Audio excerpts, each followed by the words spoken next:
این بازی من این اسکواد و این یاده رو میزنم، میرن DNS تخریبی میزنم و DNS تخریبیشون کاری با من انجام میده که کلا منو از بازی میندازه بیرون. بریم براتون الان نشون میدم. تا اونجایی که میشد من اینجا همه رو زدم، یه کسی نموند که نزدمش. وقتی من اینا رو زدم تموم شد، بزنین اینجا بره، ما رفتیم اینور که ما اینو اینجا زدیم.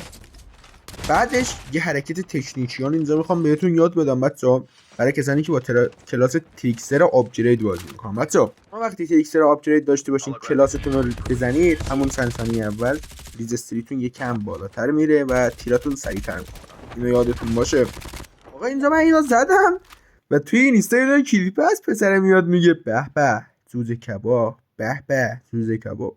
داشتم اینو میگفتم اینو زدم، بعدش دیدم اینمی به من برگشته میگه به به DNS تخریبی، به به بودو مدرسه. ببینم دیگه بودو لابی هم نداریم، فقط بودو مدرسه. بهش تیر میزدم از توش رد میشد. بعد فهمیدم داداش من کلا توی بازی نیستم، همیشه از دنیا عقب بودیم.